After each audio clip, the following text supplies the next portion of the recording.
The organising that needs to go behind it, I am fully committed to it, while at the same time campaigning against this pernicious bill. So there's not going to be a lot of time because I'm conscious that there will be a lot of questions. We're going to start off with a presentation. I'll just introduce the top table. So to my right, I think most people do know Mike, but Mike is regional organiser and he is the lead for the region on this project. And to my left is Angela Licence, who's area organiser and is running the Wirral project. So if I pass over to Mike for his presentation. Morning everyone. Morning. Right, first of all, yes! Brilliant, I was really worried last night about that.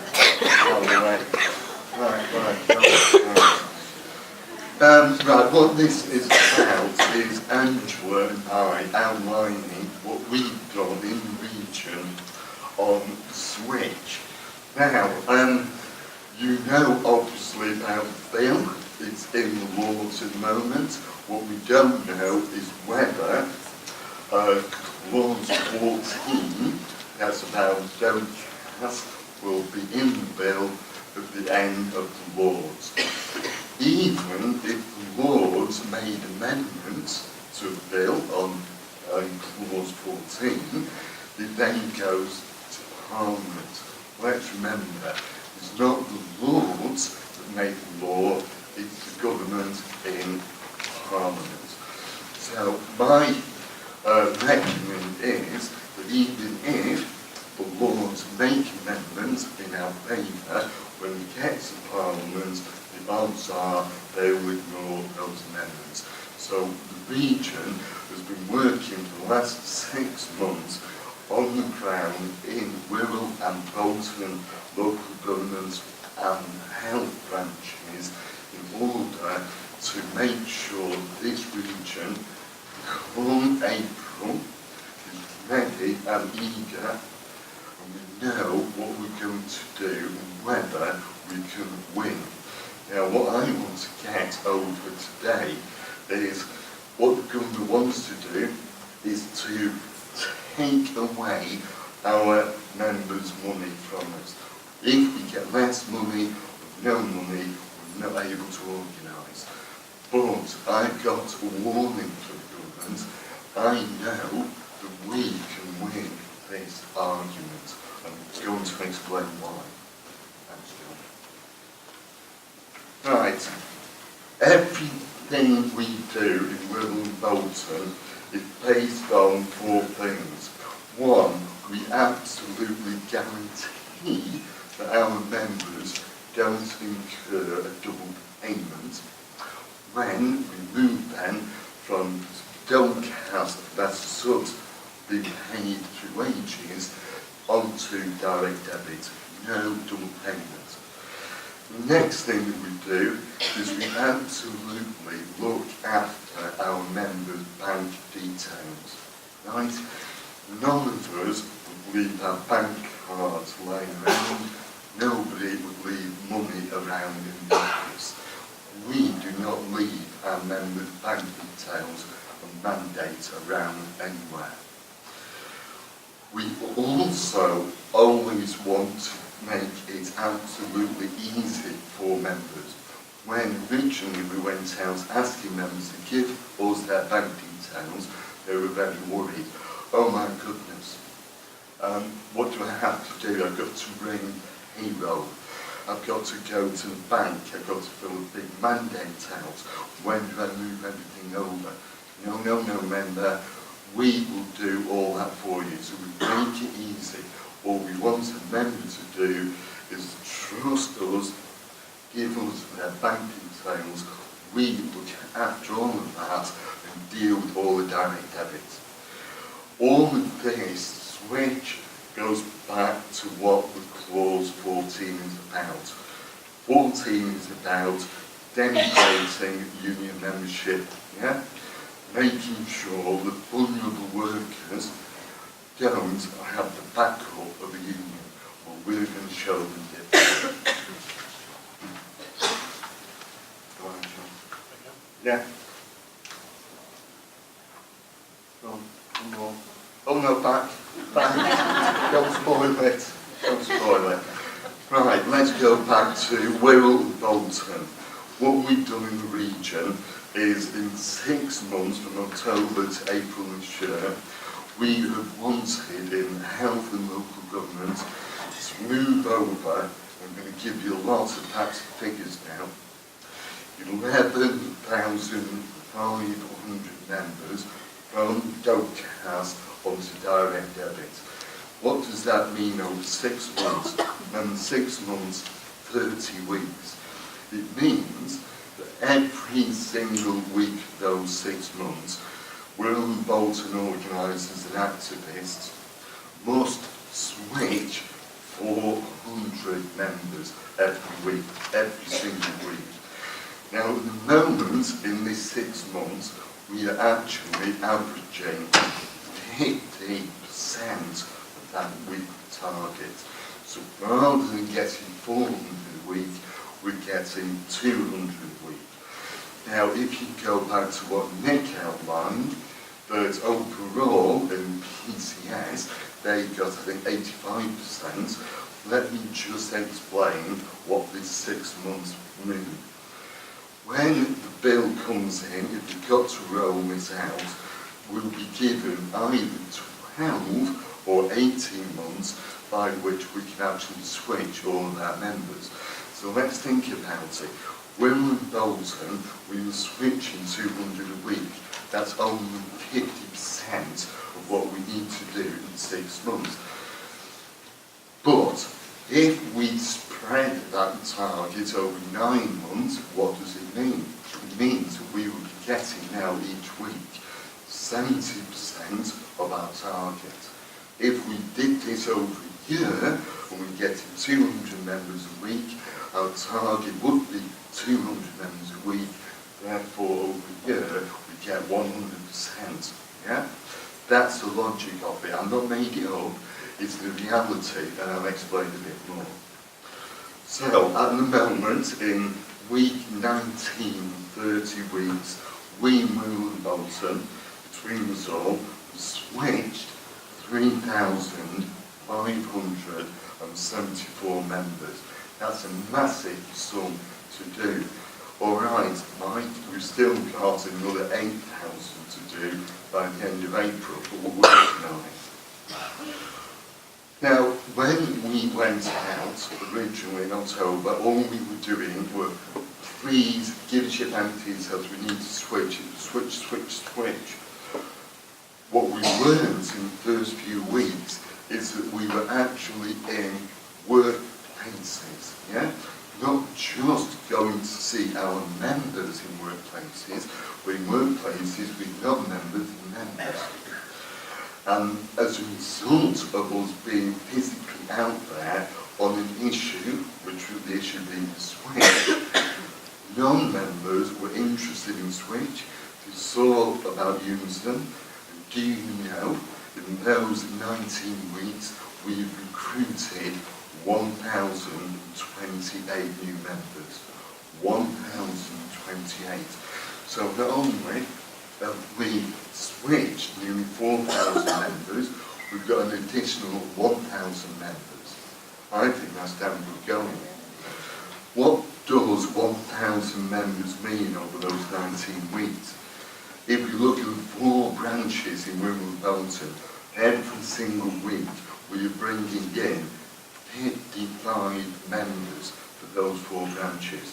Or, put it another way, each of those branches is getting 14 or 50 new members every single week.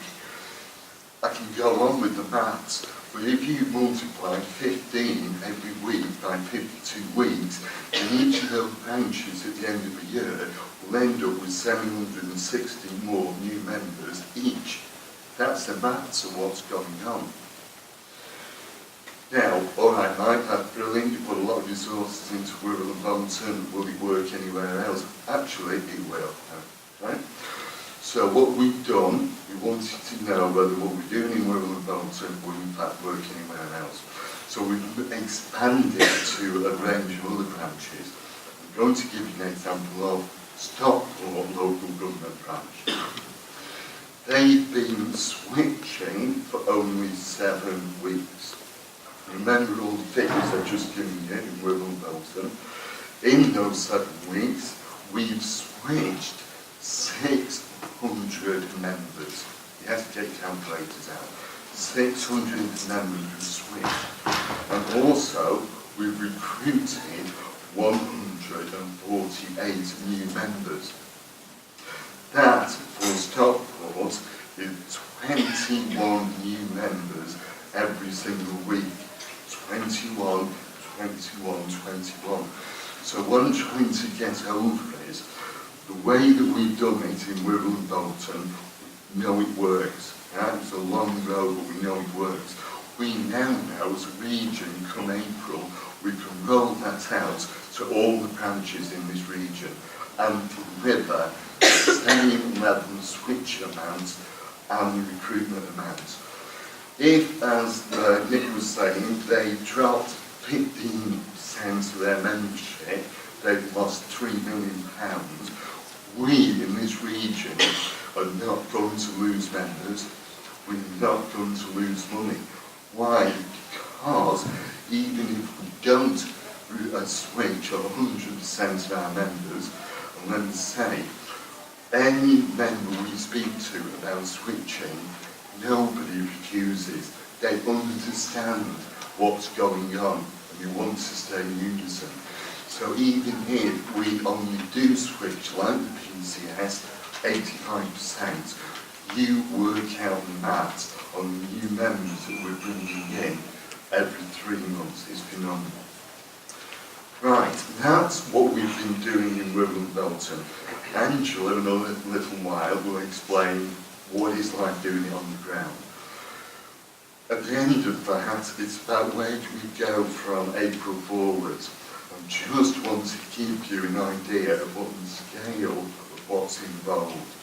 In this region alone, we've got 133,000 members on Doncaster.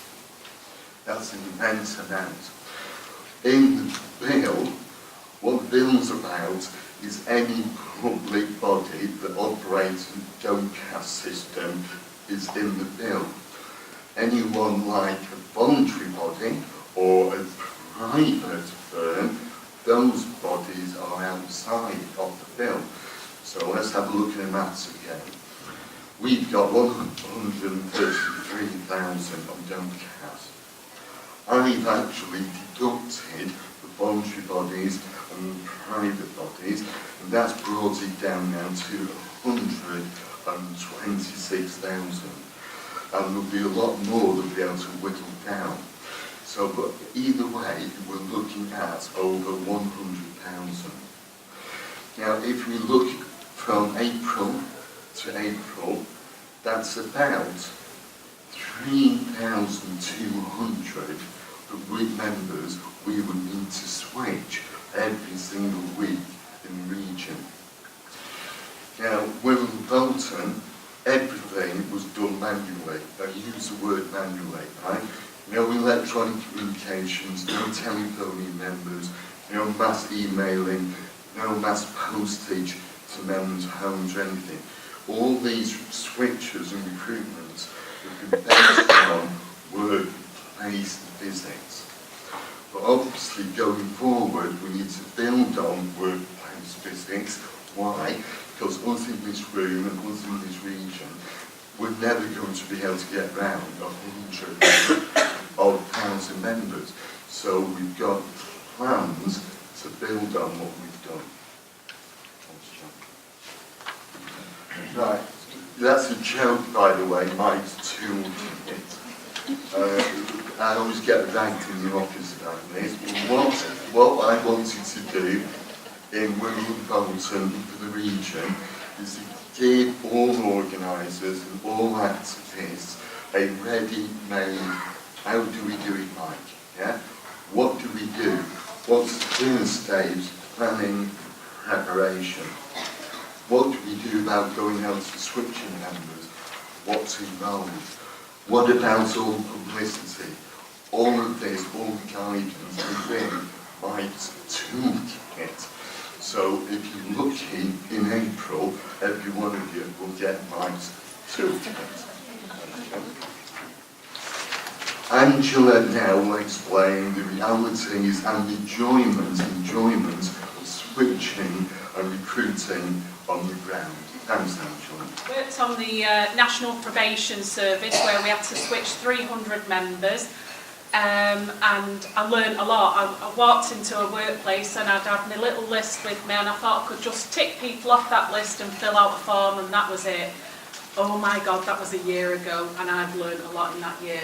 So basically, I'm just going to take you through the journey of the form because it will explain why we need the information and how it's important because a lot of you will be doing this job and the devil's in the detail basically. So I'm going to give you a whistle-stop tour of basically what we do and we've got one chance to do this. It's only one chance and we've got to get it right and we've got to get the message right because we got a lot of feedback off the National Probation Service when we had to. We had a 3-month window and we had to switch them people over and it was a very complicated process. So we've made it into a machine. It's very well oiled. As Mike said, it works. It's a toolkit that actually works. And it was very interesting to listen to Nick McCarthy before because I was interested to see what they did differently. And to be honest, we're doing more or less the same thing. And as Mike said, we're going to grow on that and we're going to, we've been working with National to do the communications, etc. So what happens when we switch a form? So it's literally in the detail. If you get it right now, you've not got the problems. And I can tell you, literally out of the thousands that we've switched, I've got a query book. And in my query book, I counted up, we've got 15 queries. And that's because we've made a process that works. So what we ensure we do, we get this right in the very beginning. So if I just take you through all the pertinent points. Now, this is a form that you'll all be working off. We cannot change this form. This has gone through our lawyers and this has gone through Unity Bank who we use. So we don't make this form up. This has been passed by them. We've made suggestions because we know the shortcomings of this form. And we know that there can be amendments. For instance, we put payroll at the top because the employers need the payroll and there's no box for payroll. So if I just take you through some of the points. So we've got, you put your name in, your address, etc. Nobody really knows the UNISON membership number, so that's not filled in, that's for our use. People know the national insurance number, so people will fill that in, but everybody seems to know the payroll number and that is what the employers know. So we've fed that back to national, we know that that's missing off the form and we just write it on the top. At the bottom they just put, if I go into a school they'll just put education, but this is our last chance really, this is our last stop to make sure we know where people are and it's a big deal, the migration. When I worked on National Probation Service staff that were all over the Northwest, I'd go into an office and I'd have my little list and they say no, they no longer work here. So this is our last stop to get the migration right and you find a lot of the staff in hospitals etc. have migrated, so we need to get that bottom box right and completed right and we can update our record before they all go on to direct debit. The box where you tick your subs banding, that's really important. What we found is that a lot of people on the probation service, they would tick the box that was beneath it. So we'd have a lot of members thinking, well, maybe I can get away with paying a little bit less. Maybe it was their mistake, I don't know, but they don't understand that we actually know what they're paying, so we can look on the system and we can see the last payment they made. We're doing DOCAS runs so we can see what they're paying. So we need to make it quite obvious to members that they wouldn't receive the representation if they're paying the wrong amount. Make sure you've got signature, fill the bank details in, and I think people stop where they see this point here. UNISON official use only. So that's another point on the form where we realise that this isn't quite right and people stop and they won't sign the form. But you've got to get the form signed somewhere on there and there's 2 places for them to sign it and we will accept a form as long as it's signed somewhere on there. If there's something missing, I always make sure if I've got 40 people coming at me with forms, 40 people, I always make sure I've got a name, it's signed, and I've got a contact number. You know, if there's something missing on that form, I can contact them and get back to them, and it'll save you a big job. Thanks, John. So as Mike said, what does a member do now? On National Probation Service, we learned a lot. What happened was they had a massive process where they had to cancel with their employer and they didn't do. So at the end of that process, we had where a lot of the members were double paying because they'd not cancelled. It was up to, the onus was on the member to cancel. So we thought, what can we do to make it easier? I've gone into workplaces and I've gone into schools, and we say to them, we're here for Switch, and it's a big groan. And I hate doing my own administration. I've got loads of stuff sat at home that I should be doing and updating. You know, it's something we don't want to do. We've made it dead easy. Literally, you fill that form in. And they quite, you know, they come back to us and say, is that it? And you say, yes, you're done. And that's all we want. We want that information. We've got nurses running through. I'll fill it out for you. I'll bring it back to you. And they do it. And when they know that's all they have to do, and it's a big sell to them that we contact their employer, we contact the bank, we will let them know when we take the first direct debit. It's great. It sells it well. It sells it that we do all the work for them. And we've got a bit grayer actually doing the processes, but they're done and they know they're switched then. So once the form is switched, what we have, we've got hundreds of forms, and as Mike said, we have to treat it. We don't leave our bank details out and leave them on the table. We don't leave cash out on the table, so then we treat it as if it's our own cash. And we put it in folders, just dead simple. You put it in highlighted folders. You don't leave it lying in your glove box in your car. You don't leave it on top of your TV to take into work the next day. You keep it in folders, so it's just really simple. And we treat it as cash, and we treat it as if we're taking it into the bank. And we treat the branch office, as long as it's got systems in place that that information is locked away, we're not breaching our data protection of having the members. And as I said, you can't change the membership form. You can't add anything onto it because we're only allowed to take enough information to do the process. So you can't think, oh, this is a good opportunity to see if the member, you know, would like a social club or something like that. So we're only taking that information and we're storing it, and we make it clear, because it was a big thing as well on national probation that they didn't know where the data was going.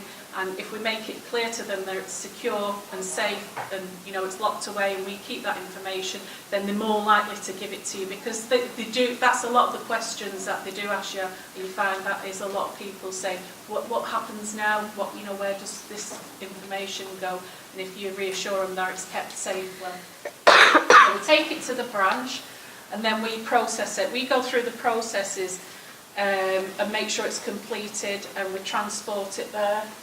We have to consider certain dates, and the dates are the payday of the person. I've got one, I'm working with West Cheshire at the moment, and I've found that there's 5 different pay dates with all the different employers in there. We have to speak to all the different employers, get their deadlines for submission to the payroll, and then we have to adhere to UNISON's deadlines to make sure we can set up that direct debit. So we have to balance key dates of when we process that form.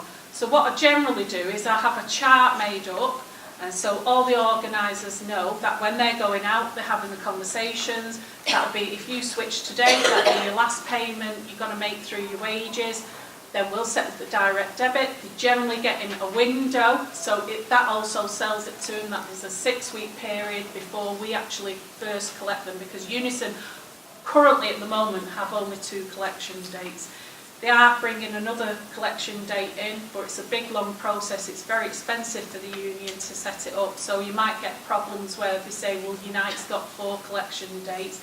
I want it on the payday, but at the moment all we have to work with is 2 collection dates. So we take into consideration these dates, and then once we contact their employer, we then contact the employer. It goes to the employer, and the best practice is, we had first of all where they was asking for a mandate to fill out for the member to cancel it, and it was, they knew that they were creating a lot of work. So the best practice is to just send a list on a weekly basis or a monthly basis to that payroll, not just one person, you, in case there's somebody off. It then goes to them, they cancel the DOCAS, they confirm it, and then we put it on the system. We physically switch them on the system, and we still get hold of the form, we physically switch them, and then that actually turns into an automated system where they'll receive a letter, and as you told them in the first conversation, you said to them, you're going to have your first collection date. They then receive a letter because it's part of the direct debit guarantee that they would then receive a letter. We've still got hold of the form. You know, I thought we sent them off into batches to the NatWest. You know, you thought you fill this out and this all goes to the bank. It doesn't. We're still keeping hold of this form. We can access their bank details, and as long as we've got the correct details, it just sets up a bank, and we have suppliers that set it up with the bank. So we've still got hold of this form. It's still not going to the employer. We've still got hold of it. What happens then? They receive the letter. The DOCAS is cancelled. We collect the first direct debit. We're making the transition very, very easy. We then have this form secured at region. It goes to the region, and we have to hold it for about 7 years for audit trails and bank details, etc. So we securely hold it at region, and it goes there. And Bod's your uncle, we've made the transition very easy, and the member is still protected. And you know, we've made it very easy for them. And it's a big sell, it is a big sell to them that we do everything for them. And it is a process. I've made it sound very, very simple, and it can be. And as I said, if you're just looking at my queries book, out of the 6,000 members that we've had to speak to, we've been to every single workplace, I've only got 15 queries actually sat in my book, and we've made sure we respond to them within 24 hours. And we make it very simple. We don't say fill out a form, wait 3 months to get your payment back. We make sure it's done straight away. So there's no, we're making the, you know, the damage limitation very, very small. And people have passed that on. They said, oh, it's dead simple, just fill your form out and it's done. And we've made it simple for them, and the word has spread.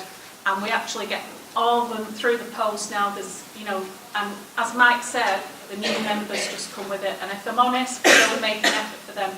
They just come with us being in them workplaces and having the face-to-face conversations.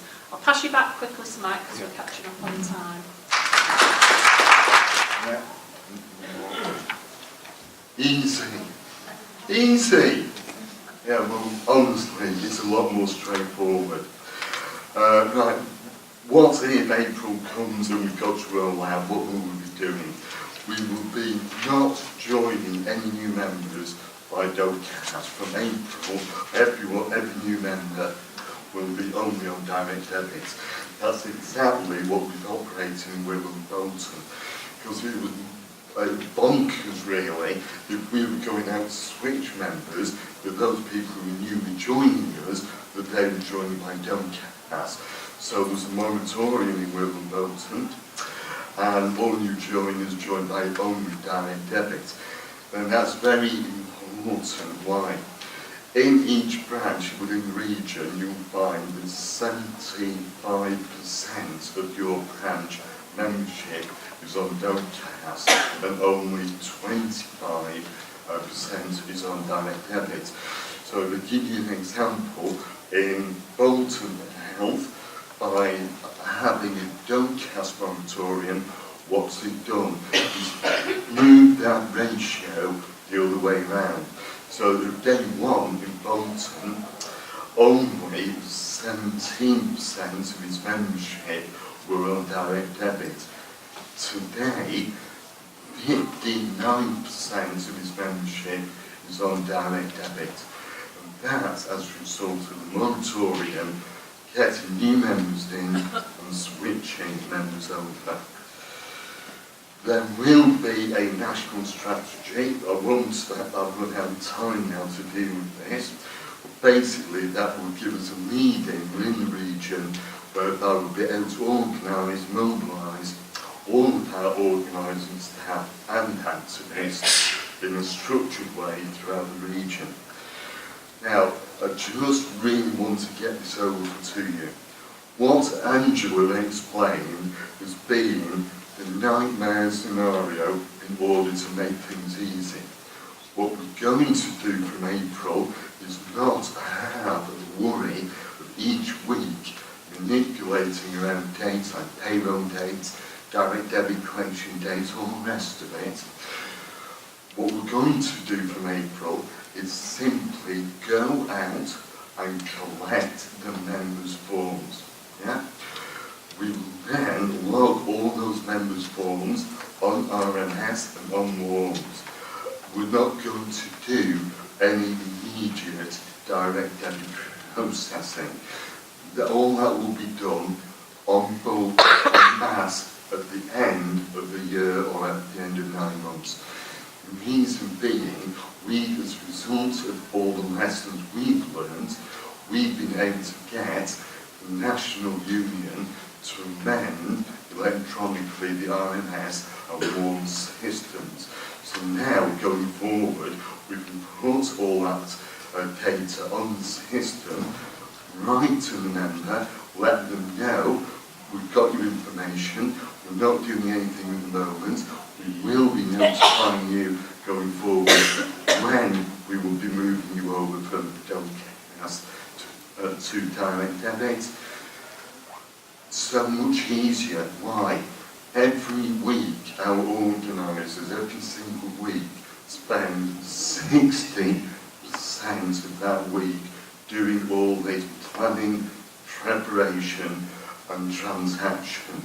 If we move now, going forward, to what I call is DD ready, put them on RMS, don't do anything with them at the moment, then we'll be able to move those ratios round. We want to be out in workplaces, don't we? So when I say we're making it easy, that's the whole idea of what we've been doing in Wirral and Bolton. Now I'm going to stop there, there is some more, but what I will do is circulate this electronically to everyone in the next week. Thank you all very much indeed, and thank you, Angela.